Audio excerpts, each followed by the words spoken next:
Às vezes a gente gasta tempo em oração dizendo: Senhor, eu preciso de saúde, eu preciso de saúde, eu preciso de saúde.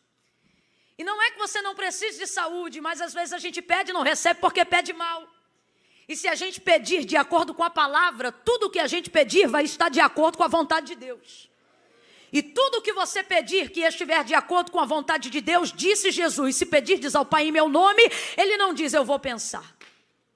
Ele não diz eu vou te dar um tempo, não. Ele diz tudo que pedirdes ao Pai em meu nome, eu farei. É por isso que nós precisamos pedir coisas que estão de acordo com a palavra de Deus, noite. Às vezes a gente gasta tempo da vida olhando somente para as nossas necessidades. Eu disse olhando somente para as nossas. E aí minimizamos a proporção da nossa oração e do nosso relacionamento com Deus. Por quê? Relacionamento com Deus baseado apenas em necessidades. E com isso vivemos com Deus apenas a prestação de um socorro. Parecemos loucos que só nos relacionamos com Deus baseados em situações e em causas emergenciais.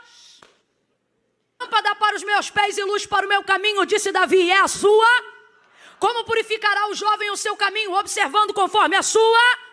Em Lucas capítulo 5, ele estava frustrado, mas o texto diz que o Senhor libera uma palavra: voltai ao mar alto e lançai a rede para pescar. E ele responde o quê? Havendo trabalhado toda a noite, nada apanhamos, mas sobre a tua palavra nós lançaremos a rede. E eles lançaram e tiveram um resultado extraordinário, porque lançaram segundo a palavra. Mas enquanto você achar que a palavra de Deus é apenas um compêndio de informações compactado em um único livro, você viverá se relacionando com Deus de acordo com a sua necessidade. Agora, se você compreender que ela é viva, se você compreender que ela é viva, Deus é grande, Deus é grande. Deus é grande e fará coisas grandes.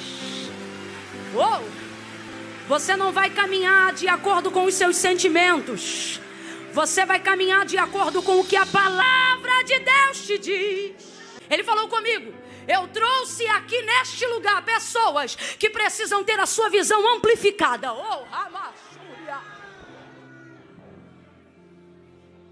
A visão que Deus vai te entregar, o cenário que Deus vai pintar diante de você, Ele traz em cada ponto e em cada detalhe aquilo que Deus tem para colocar na sua mão. Deus não colocará diante da sua visão nada que Ele não colocar ou debaixo dos seus pés ou na palma da sua mão. Deus está dizendo: se você for capaz de ver, será capaz de conquistar.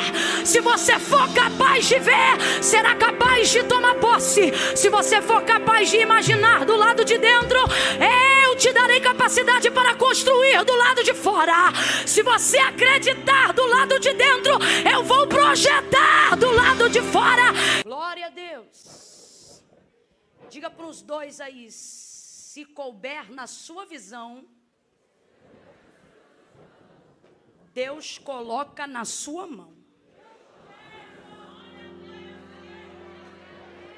Pedro está vivendo um momento, é literalmente apenas isso. Isso não vai arruinar a empresa dele. Um dia frustrado, um dia em que a maré não está para peixe, não vai destruir as economias dele. É um dia perdido? Aparentemente sim, é um dia perdido. É um dia triste? É um dia triste. Quem é que gosta de trabalhar, né? E voltar sem o resultado da aplicação e da entrega do seu trabalho? Absolutamente ninguém. A primeira coisa, então, que precisamos entender é que milagre não é movido somente por necessidade. Camila, mas necessidade projeta milagre? Projeta, mas isso não é via de regra. Você não pode ver o Senhor correspondendo à demanda e uma necessidade de alguém e acreditar que Deus só opere baseado em necessidade. A nossa mente está tão limitada para a operação de milagres extraordinários que acreditamos que Deus só faz milagre para quem precisa. Começamos sutilmente a desenvolver esse tipo de pensamento que esbarra na motivação da nossa fé. E é por isso que, como eu disse lá no início, antes da leitura do texto, começamos a limitar o nosso relacionamento com Deus. E se tudo que temos vem de Deus, se limitamos o nosso relacionamento com Deus, também limitamos a operação do que Deus tem para fazer na minha vida ou através de mim. Então eu não sei se por força dessa cultura de anos, de décadas, a gente acabou desenvolvendo um conceito equivocado de um Deus que socorre e de um Deus que só socorre, de um Deus que ajuda e de um Deus que só ajuda, a ponto que quando vemos outras pessoas orarem por outras coisas maravilhosas e extraordinárias, as identificamos como fúteis espiritualmente. Não é crente de verdade, não tem uma vida, eu vou pedir isso para Deus. Agora eu vou gastar tempo com Deus pedindo isso ou aquilo, coisas que às vezes o nosso coração deseja, mas a limitação de uma mente cauterizada por uma cultura miserável coloca na nossa ideia, e isso esbarra na nossa fé, que é genuína, mas ainda não está purificada. Mas Deus está curando gente hoje aqui, está dizendo: eu não sou o seu pai da terra. Camila, ainda não entendi, vai entender. Para o melhor pai que teve na terra, ele pode ser um bom pai, mas soberanamente ele é um progenitor. Para quem teve o pior pai e diz: Camila, que referência eu tenho de pai? Do pai que apenas engravidou a minha mãe. Deus está olhando para alguém aqui hoje, e Ele está dizendo por intermédio da sua palavra, Ele está dizendo: qualquer um que tenha te criado, pode no máximo teu mentor. Agora comigo você vai aprender o que é relacionar-se. E Ele diz assim: olha, eu não quero vocês ansiosos por coisa alguma. E aí você fica pensando, qual é o nível de ansiedade dos discípulos? O mesmo nível de ansiedade de quem trabalha para comer. Depende diariamente de tudo para viver. E qual é o pensamento dessa pessoa? Ter uma mansão? Não, ela quer comer e viver bem. Essa é a ostentação que depende do que faz para viver. E aí olha o que Jesus vai dizer. Eu não quero vocês dizendo o que comeremos e o que beberemos. Ele diz: olha, todas essas coisas o vosso Pai que está no céu sabe do que vocês precisam. Presta atenção. O que o Senhor está dizendo é: vocês têm gastado o tempo do nosso relacionamento pedindo coisas que eu já lhes dou sem que vocês me peçam. Provisão de necessidade imediata, urgência no socorro. É bem verdade que Ele é o meu refúgio, é bem verdade que Ele é o meu libertador, mas soberanamente acima de todas as coisas, Deus quer revelar a sua paternidade para aqueles que o amam. E um pai faz mais do que pagar contas, um pai faz mais do que matricular na escola. Um pai ama, abraça, com a sensação de pertencimento e faz do seu filho um herdeiro. Disse Pedro, sanguíneo toda a vida, ensina a orar como ensinou também João Batista aos seus discípulos. Aí Jesus olha para eles, e eu imagino Pedro pensando: vamos chamá-lo de santo? Vamos chamá-lo de criador? Vamos chamá-lo de soberano? Aí ele diz: não, entra no quarto, fecha a porta e diga: Pai, Pai, Pai. E ele não está interessado em se relacionar com você somente baseado por necessidade. E por que eu estou falando isso? Porque eu quero que você desenvolva um raciocínio lógico para absorver a plenitude do conhecimento de Deus aí nesse texto, para a sua vida. Se Pedro não levasse nenhum peixe para casa aquele dia, isso ia fazer ele fechar a empresa de pescaria? Ia, gente? Não tem explicação. Um momento não define a vida de ninguém. Não de um trabalhador. Aí vem Jesus chegando na beira da praia, o homem está lavando a gente, está triste? Tá frustrado? Tá chateado com aquele dia? Tá.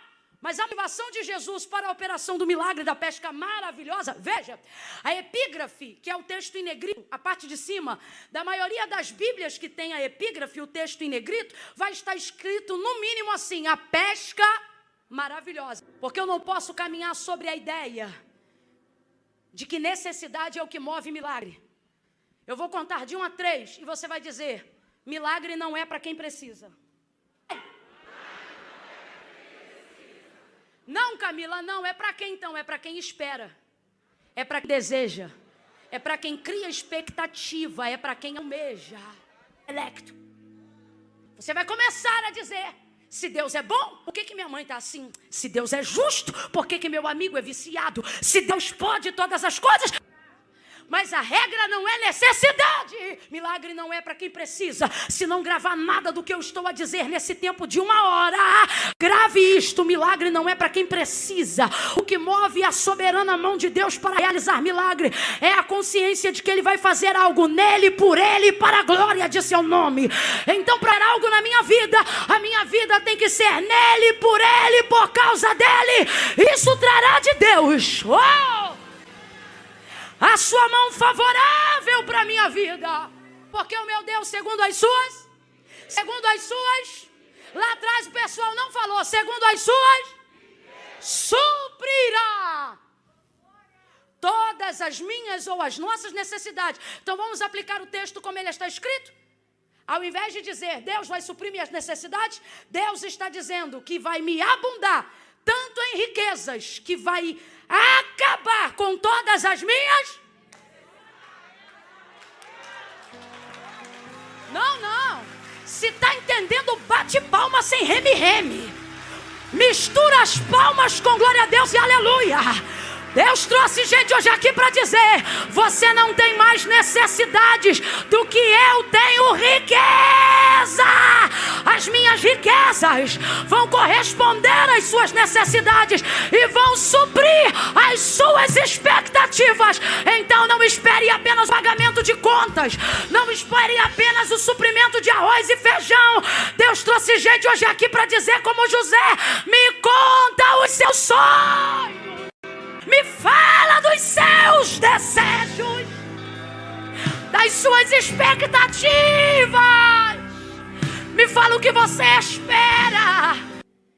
Camila, como Deus trabalha dessa maneira? Se é importante para você, pode ser fútil para o teu pastor, pode ser fútil para o pregador, pode ser fútil para o teu pai, mas se é importante para você, se tornará através da sua busca importante para o seu Deus. Traga isso tudo agora para o seu coração. Até as causas que você deu como perdida, as empresas que você já sonhou, mas hoje na sua mente elas estão falidas. Traga isso aí agora, na sua mente e para o seu coração. Eu vou contar de 1 a 3. Quando eu disser 3, como quem agarra algo físico, você vai fechar a mão e vai levantar os braços e vai entregar para Deus. Ninguém vai saber o que é, só Deus. Aí vai ter coisa pequena e coisa grande. Aí vai ter coisa que você tentou deixar e não conseguiu. Aí vai ter a salvação de um filho, a libertação de um marido, alguém que um dia você já orou, mas hoje desistiu. Feche os olhos, põe a mão no coração. O que vai corresponder, o que vai realizar, o que vai executar a expectativa do milagre que você almeja receber, não é a fé que eu tenho em você. Ora, se não é a fé que eu tenho em você, então você não pode depender do meu apoio e da minha animação para achar que só se a Camila aplaudir.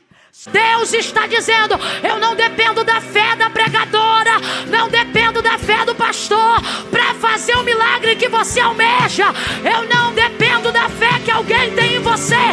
Eu só dependo da fé que você tem em mim, da fé que você tem em Deus. Quando Jesus disse para Pedro: volta. Se a gente não tiver ligado, a gente quer de Deus uma palavra, a gente se dispõe a ouvir de Deus uma palavra, mas se a gente não tiver ligado, quando Deus fala, de vez de criar expectativa, a gente perde a pouca que tinha. Você, não importa para que lado a palavra de Deus vai dar direção. Se é Deus que está dando a direção, até na volta eu vou ter sucesso, até na marcha ré eu vou ter vitória, porque é Deus que está falando. Tem gente aqui que ainda não viveu milagres, porque Deus dá a direção, Jesus dá a palavra aponta o caminho, e de vez obedecer, você quer discutir. Deus já olhou para a gente hoje aqui dentro e disse, vai lá e pede perdão. Você já sabe para quem. Mas Deus diz, é para o ofensor. Não, peraí. O Senhor está mandando eu pedir perdão para quem me feriu? Essa é a direção. Mas de vez ir lá e dizer, me perdoe, você prefere ficar diante de Deus, questionando a palavra. E ele responde o quê? Havendo trabalhado toda a noite, nada apanhamos, mas sobre a tua, eu vou questionar. É isso, gente. Eu vou julgar. Eu vou fazer pirraça. Não, eu vou obedecer. Sabe por que está sendo tão difícil para você passar alguns processos da vida? Porque você está preferindo sacrificar ao invés de obedecer. Quer de Deus uma palavra? Seja lá onde for que Deus mandou você descer, desça. Seja lá onde for que Deus mandou você ir, vá. Seja lá onde for que Deus mandou você voltar, volte. Porque julgamentos de voz de homens não decidem nada, mas obediência diante de Deus decide tudo. Ele vai. E sabe por que ele precisa ir? O Senhor está dizendo para alguém hoje aqui, eu não te chamei à toa. Eu vejo no seu coração a capacidade de crer no que eu te falo. Eu vejo no seu coração a capacidade de incluir pessoas no sonho que você sonha. Não sou eu, Camila, que estou falando, é o Espírito de Deus que está me mandando dizer isso.